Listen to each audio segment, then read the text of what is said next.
আমরা মসজিদে আসি ঠিক, আরব স্থানে দেখা যায় হয়তো 2-4 মিনিট থাকলেও কোরআন শরীফ নিয়ে পড়তে বসে যায়, পরে তেলাওয়াত করে, কিন্তু আমরা সেটা থেকেও আমরা বঞ্চিত। হয়তো রমজান মাস আসলে কিছু ভাইয়েরা হয়তো কোরআন তেলাওয়াত করে থাকেন, এই কোরআনের আমল তো নেই, কোরআনের তিলাওয়াত মুসলমানের কাছে নেই। হয়তো অনেক অত্যাধুনিক সুন্দর ছাপানো হচ্ছে, কোরআনকে সুন্দরভাবে সুন্দর স্টাইলে ছাপানো হচ্ছে, কিন্তু সেই কোরআনের আমলও নেই, কোরআনের তিলাওয়াতও নেই। ওই বিপদে পড়লে তখন কোরআনকে তাড়াতাড়ি কোরআনের রহমত পাওয়ার জন্য ব্যবস্থা করি। একটু চিন্তা করি না যে আমাদের উপর বিপদ আসছে, কেউ রোগাক্রান্ত হয়েছে, সমস্যায় জর্জরিত হয়েছে, তখন কোরআনের খতম পড়াইলে আমরা আল্লাহর রহমত পেয়ে ধন্য হই, আমাদের বিপদ কেটে যায়, আমরা মুসিবত থেকে উদ্ধার হই, মুশকিল আসান হয়, রোগাক্রান্ত ব্যক্তি শিফা পেয়ে থাকে। তো সেই কোরআনকে যদি নিয়মিত তিলাওয়াত করি, সেই কোরআনকে যদি নিয়মিত আমল করি, তাহলে আমাদের কত সুন্দর হবে, আমাদের কত উন্নতি হবে, আমাদের কত শান্তি আর মুক্তি হবে, এই কথা আমরা কখনো ভেবে দেখি না।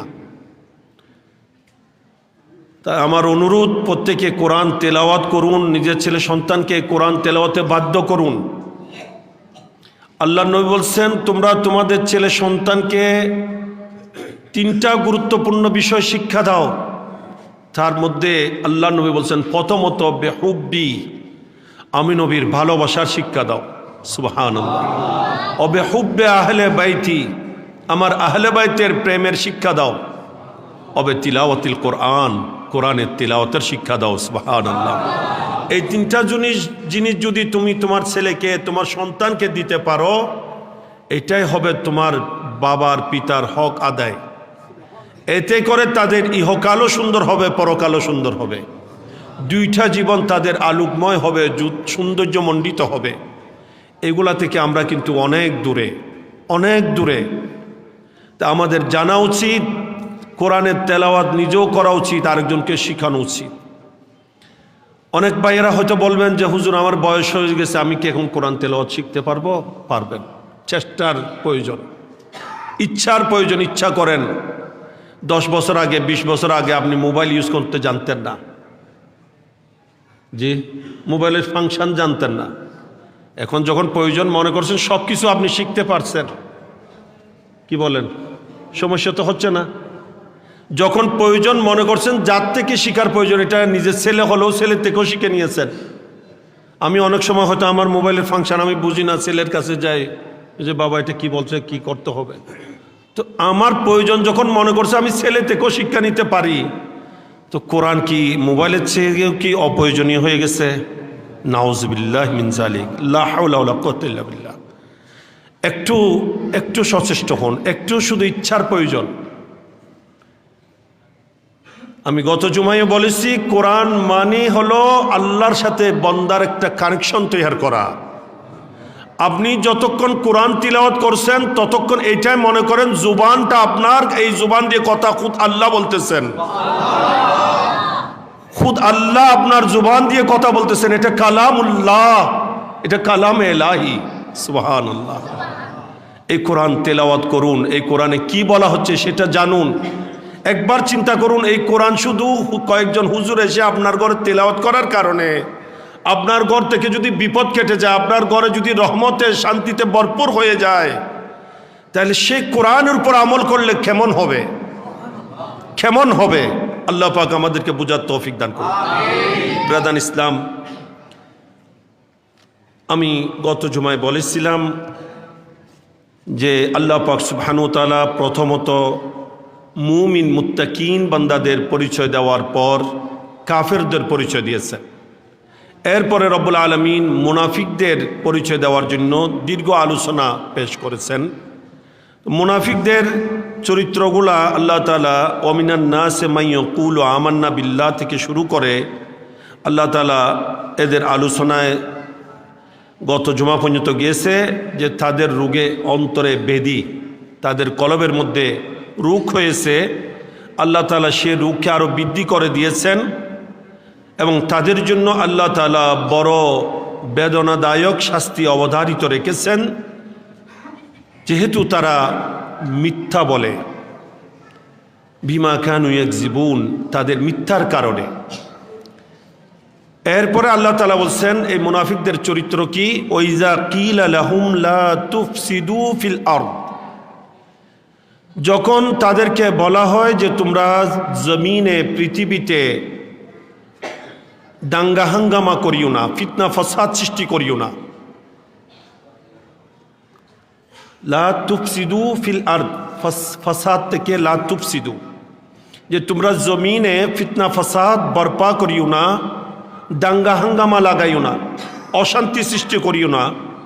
ক্বালু ইন্নামা নাহনু মুসলিহুন, তখন তারা বলে না, আমরা তো শুদ্ধ করতেছি, ইসলাহ করতেছি, আমরা তো পরিশুদ্ধ হওয়ার ব্যবস্থা করতেছি। কিভাবে?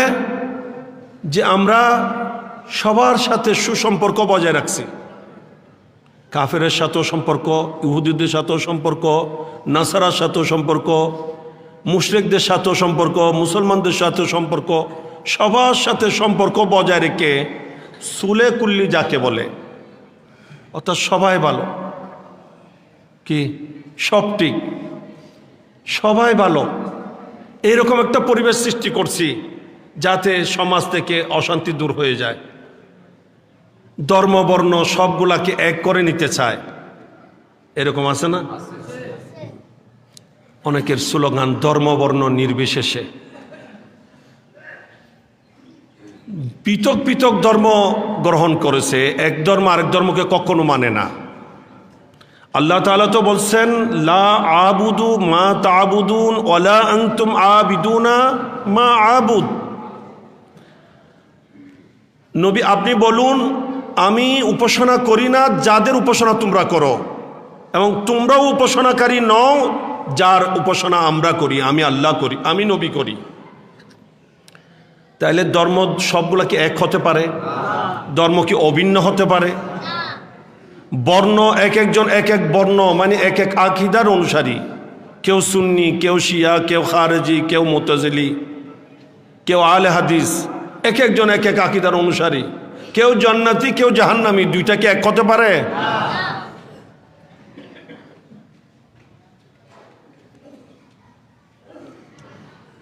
এই জন্য ধর্মবর্ণ নির্বিশেষে কথাটাই শুদ্ধ নয়, এটা সম্পূর্ণ অশুদ্ধ কথা।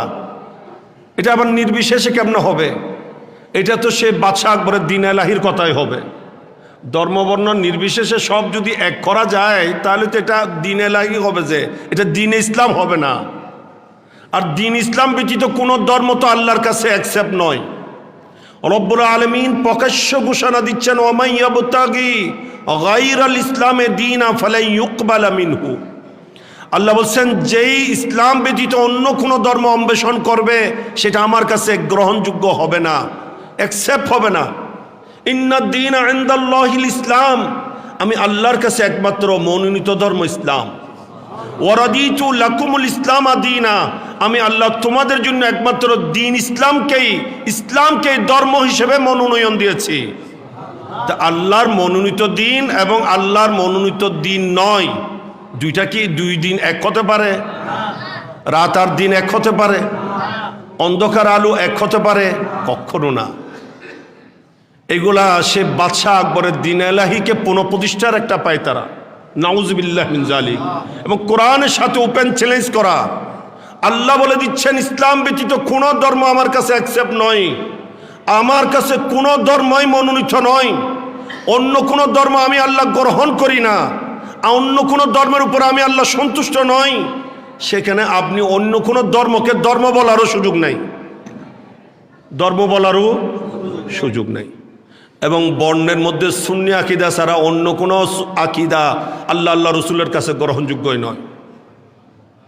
আপনি এখানে বর্ণ সব এক কীভাবে করবেন?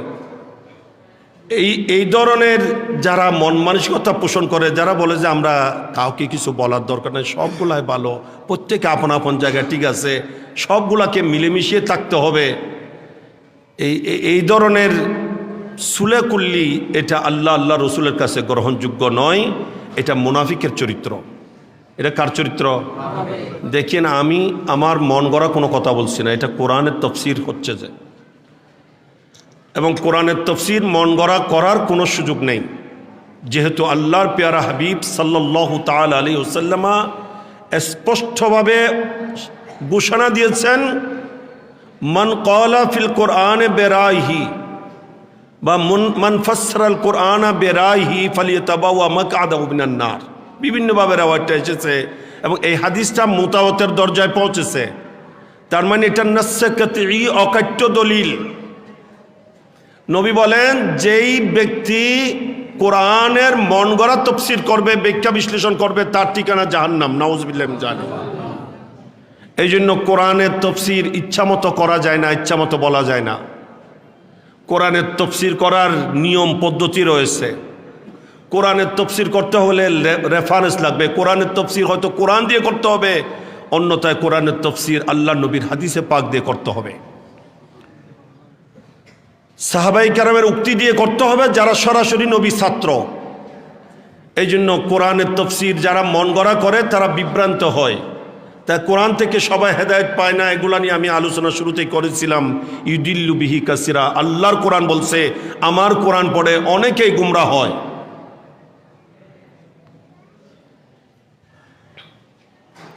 এই জন্য আল্লাহ তাআলা বলছেন, তাদেরকে যখন বলা হয় তোমরা জমিনে ফিতনা ফাসাদ করিও না, দাঙ্গা হাঙ্গামা করিও না, তখন তারা বলে আমরা তো পরিশুদ্ধকারী, সুলেহকারী, সমন্বয়কারী। কিভাবে? যে এইভাবে আমরা মুমিন কাফির উভয়কে সন্তুষ্ট রাখি। উভয়কে কি রাখি? সন্তুষ্ট রাখি। এবং এটা আমরা পলিসি গ্রহণ করেছি যে আমরা তাদের কাছে গেলে বলি তো আমরা তোমাদের সাথে আছি, মুমিনদের কাছে আসলে বলি আমরা তোমাদের সাথে আছি। সবার সাথে আমাদের সুসম্পর্ক, আমরা কাউকে মন্দ বলি না, এবং সবার সাথে আমরা তাল মিলিয়ে চলি। এটাকে বলে সুলে কুল্লি, সবার সাথে মিল হয়ে চলা, মিল করে চলা। এটাকে আল্লাহ তাআলা তিরস্কার করছেন। আল্লাহ তাআলা বলছেন, আলা, শুনে রাখো, জেনে রাখো, ইন্নাহুম হুমুল মুফসিদুন, আমি আল্লাহ বলে দিচ্ছি এরাই হচ্ছে একমাত্র ফিতনা ফাসাদকারী। যারা মনে করছে যে আমরাই জমিনে শান্তি সৃষ্টি করছি, সবাইকে এক করে নিচ্ছি, এরাই মূলত ফিতনা সৃষ্টিকারী, ফাসাদ সৃষ্টিকারী। ওয়ালাকিন লা ইয়াশউরুন, এই বিষয়টা কিন্তু তাদের অনুভূতিতেও নেই। তো তারা যে মূলত ফিতনা সৃষ্টি করছে, শান্তির নামে যে অশান্তি সৃষ্টি করছে, সেই কথা তারা বুঝতেও পারে না। নাউযুবিল্লাহি মিন যালিক। এখান থেকে বোঝা যায় সবার সাথে তাল মিলিয়ে চলা হচ্ছে ফসাদের মূল। ভালোকে ভালো বলতে হবে, মন্দকে মন্দ বলতে হবে, ন্যায়কে ন্যায় বলতে হবে, অন্যায়কে অন্যায় বলতে হবে, সত্যকে সত্য বলতে হবে, মিথ্যাকে মিথ্যা বলতে হবে, হককে হক বলতে হবে, না হককে না হক বলতে হবে, দুধকে দুধ, ফানিকে ফানি বলতে হবে।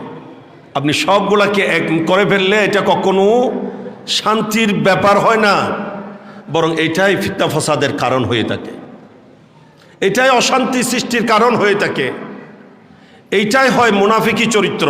নাউযুবিল্লাহি মিন যালিক।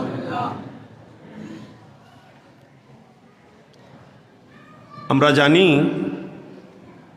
স্বর্ণ অনেক দামি জিনিস কিনা? জি, কোনটা? যেটা নির্ভেজাল হবে, যেটা খাঁটি হবে। কি বলেন? স্বর্ণের মধ্যে যদি খাঁট থাকে, মিক্স থাকে, এটার দাম বেশি না যেটা নিখুঁত হয় সেটার দাম বেশি? যেটা যত বেশি খাঁটি হবে ওই স্বর্ণ তত মূল্য বেশি হবে, ঠিক কিনা? ইমানের মধ্যেও ঠিক, যার ইমান যত খাঁটি হবে তার ইমান তত মজবুত হবে, তার ইমান তত দামি হবে। সুবহানাল্লাহ। এই জন্য সবার সাথে তাল মিলিয়ে চলা, হককে প্রকাশ না করা, অন্যকে অন্যায় না বলা, নাহককে নাহক না মনে না করা, এটা মুনাফিকের অন্যতম চরিত্র এবং এটা একটি হারাম কাজ। এটা একটি কি হারাম কাজ। অনেকে আছে মনে করে যে না আমি খুব ভালো মানুষ, আমি কারো সাথে কোনো কিছু বলবো না, আমি একেবারে চুপ, আমি কি ভালো মানুষ, এই জন্য আমি মন্দ দেখলেও বলবো না, ন্যায় দেখলেও বলবো না, অন্যায় দেখলেও বলবো না, ভালো দেখলেও বলবো না, খারাপ দেখলেও বলবো না। আমার নবী বলছেন সে হচ্ছে শয়তান। সে কি? আসাকিতু আনিল হক্কে শয়তানুন আখরাসুন। আমার নবী বলছেন যে হক কথা বলা থেকে গোপন থাকে, চুপ থাকে, সে হচ্ছে বুবা শয়তান। কি শয়তান? বুবা শয়তান। মুমিনের চরিত্র, মুমিন হককে প্রকাশ করবে, না হককে না হক বলবে। এজহারে হক, সত্যকে প্রকাশ করা এবং অন্যায়কে অন্যায় হিসেবে চিহ্নিত করা, না হককে চিহ্নিত করে দেওয়া, না হক থেকে নিরাপদ দূরত্ব বজায় রাখা, এটা হচ্ছে মুমিনের চরিত্র। আর সবার সাথে তাল মিলিয়ে চলা, এটা কার চরিত্র? মুনাফিকের চরিত্র। এই জন্য যারা জমিনে ফিতনা ফসাদ সৃষ্টি করে, অযথা সমাজে ফসাদ সৃষ্টি করার জন্য প্রচেষ্টা চালায়, বিনা কারণে অশান্তি সৃষ্টি করতে চায় বিভিন্ন নামে বিভিন্নভাবে, এগুলার মধ্যে মূলত মুনাফিকি চরিত্র এসে গেছে। এদের একটু সাবধান থাকা উচিত যে আমি কি করতে যাচ্ছি, একটা শান্তিময় সমাজে কেন আমি ফিতনা ফসাদ সৃষ্টি করতে যাচ্ছি। একবার ভেবে দেখার চিন্তা করা দরকার। আল্লাহ পাক তৌফিক দান করুন। এরপর পরবর্তী আয়াতে আল্লাহ তাআলা ইরশাদ করছেন, ওয়াইজা কিলা লাহুম আমিনু কামা আমানান নাস। আল্লাহ তাআলা বলেন ওই সমস্ত মুনাফিককে যখন বলা হয় তোমরাও ঈমান নিয়ে আসো, ঈমান গ্রহণ করো, কিভাবে? কামা আমানান নাসু, যেভাবে মানুষরা ঈমান এনেছে, অন্য মানুষরা ঈমান এনেছে সেইভাবেই মানানো।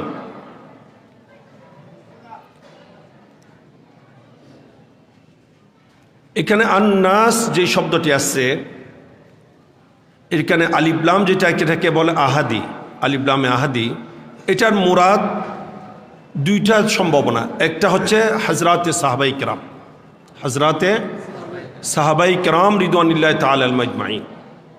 যে আল্লাহ তাআলা বলছেন যখন মুনাফিকদেরকে বলা হয় যে তোমরা আমার নবী সাহাবাই কেরাম যারা যথাযথ ঈমান গ্রহণকারী তাদের মতো তোমরা ঈমান আনো।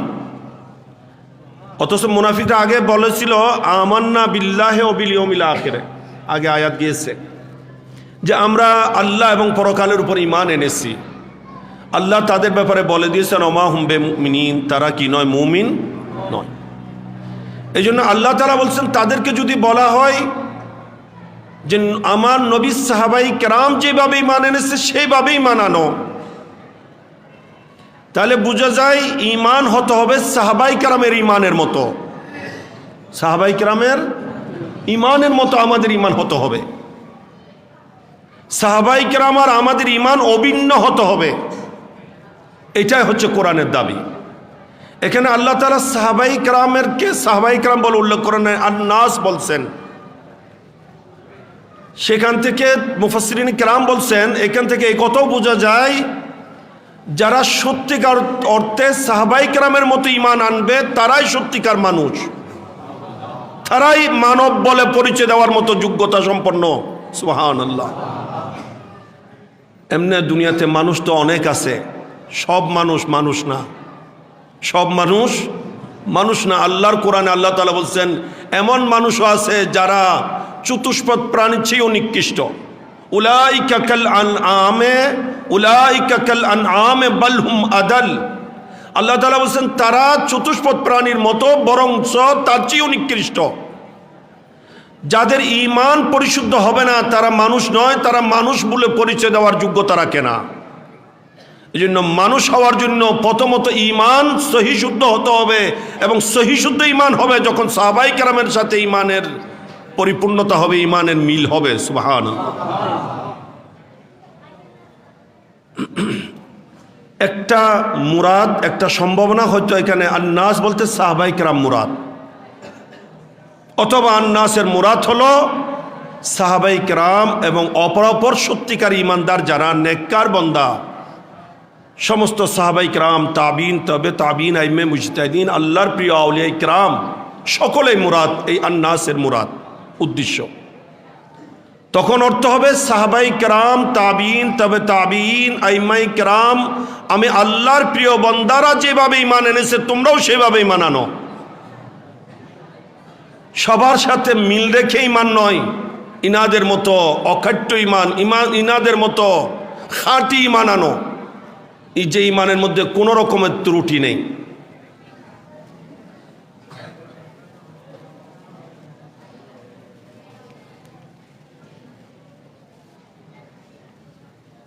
এই থেকে বোঝা যায় সাহাবায়ে কেরামের মতো যাদের ঈমান হবে না, তারা নিজেকে মুমিন দাবি করলেও তারা মুমিন নয়, তারা বেঈমান। কোরআন থেকে বোঝা যাচ্ছে যাদের ঈমান সাহাবায়ে কেরামের মতো হবে না তারা কি বেঈমান। এই জন্য ঈমান হতে হবে সাহাবায়ে কেরামের মতো। এই জন্য আমাদের আকীদা সাহাবায়ে কেরামের আকীদার মধ্যে কোনো পার্থক্য নেই। সেই কারণেই আল্লাহ নবী বলেছেন একটি মাত্র সঠিক দল ৭৩টা ইসলামী দলের মধ্যে। কোন দলে? আমার নবী বলছেন আমার উম্মতের মধ্যে ৭৩ দল হবে, সেই মুসলমানদের মধ্যে, মুসলমান নামদারি ইসলামের লেভেলদারি ৭৩টা ফেরকার মধ্যে আল্লাহ নবী বলছেন একটি মাত্র ফেরকা, একটি মাত্র দল জান্নাতি, বাকি ৭২ দল জাহান্নামী। সাহাবায়ে কেরাম আরজ করেছিলেন, ইয়া রাসূলুল্লাহ একমাত্র জান্নাতি দল কোনটা? আমার নবী অকপটে ঘোষণা দিয়েছিলেন, মা আনা আলাইহি ওয়া আসহাবি, যেটার উপর আমি নবী আছি এবং আমার সাহাবায়ে কেরাম আছেন। সুবহানাল্লাহ। তাহলে আকীদা কোনটা হতে হবে? নবী সাহাবায়ে কেরামেরটা হতে হবে।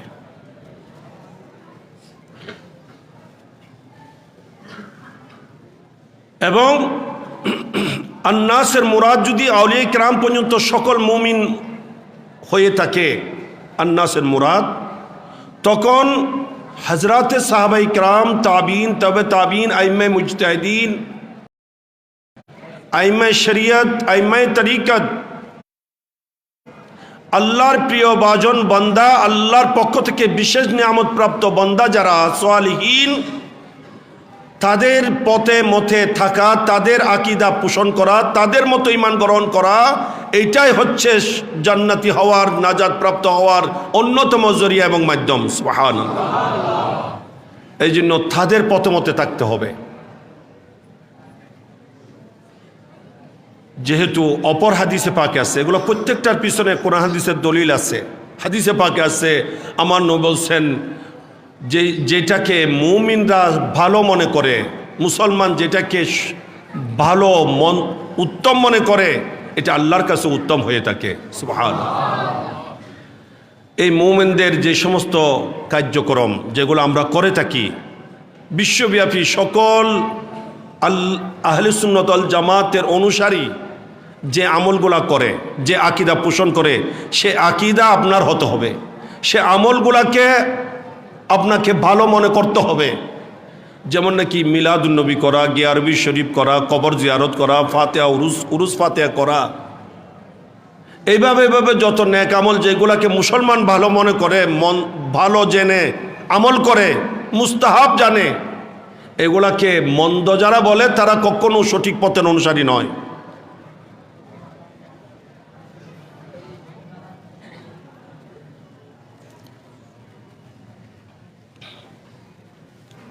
এই জন্য আমাদেরকে তাদের অনুসারী হয়ে চলতে হবে। আল্লাহ পাক তৌফিক দান করুক।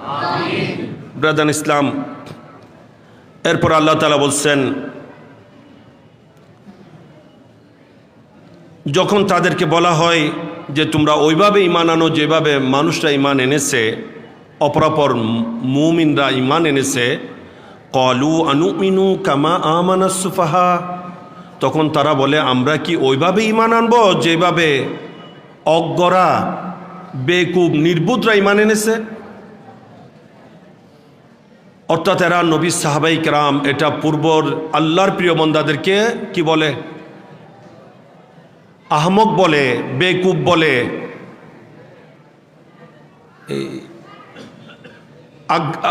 আখ্যায়িত করে। নাউযুবিল্লাহি মিন যালিক। এর উত্তর আল্লাহ তাআলা বলছেন, আলা, সাবধান, সতর্ক, শুনে রাখো, ইন্নাহুম হুমুস সুফাহা, নিশ্চয় তারাই হচ্ছে অজ্ঞ, জাহেল, বেকুফ, নির্বুধ। ওয়ালাকিন লা ইয়ালামুন, কিন্তু তারা এটা জানেও না যে তারাই হচ্ছে নির্বুধ।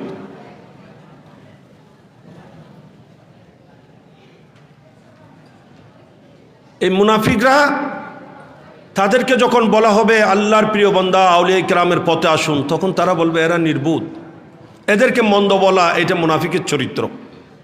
এই জন্য এই আয়াতের তাফসীরের মধ্যে আছে, এখান থেকে তিনটা মসলা বোঝা যায় যে আল্লাহর নেককার বান্দাদেরকে মন্দ বলা এটা মুনাফিকের চরিত্র।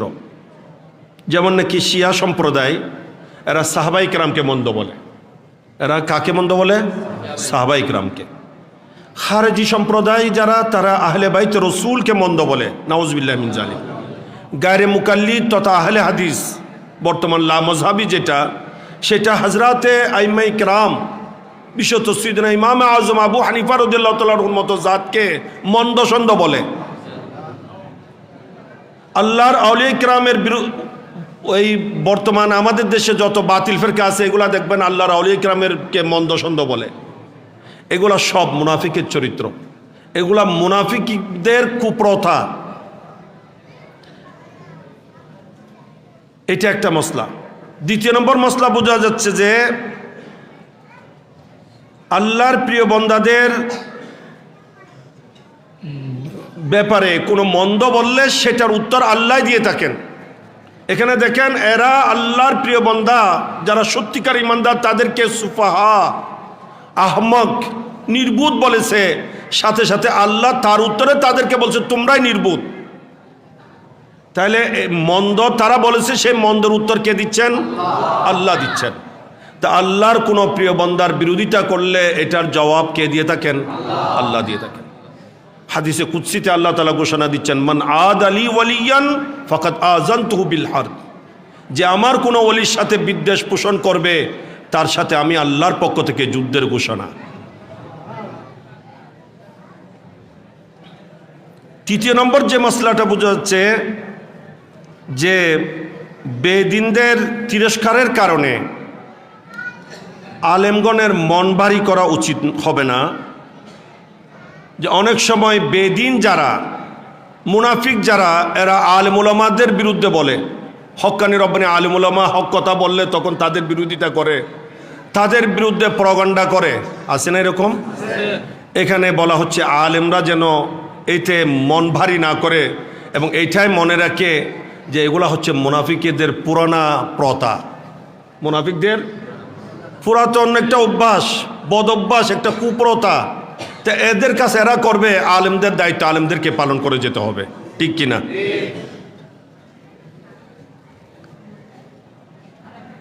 এবং এখান থেকে আমরা আরেকটা বিষয় স্পষ্ট, আমাদের জন্য স্পষ্ট হয়, সেটা হলো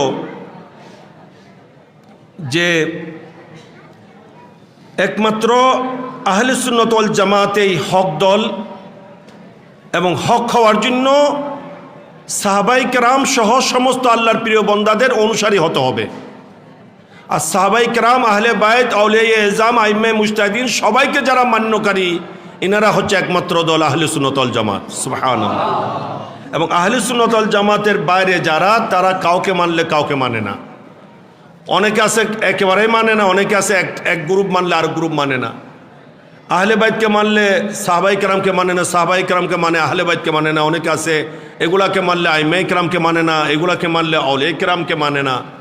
তাই এরা কখনো হক নয়। হক হওয়ার জন্য সবাইকে মান্যকারী হতে হবে, যারাই আল্লাহর প্রিয়।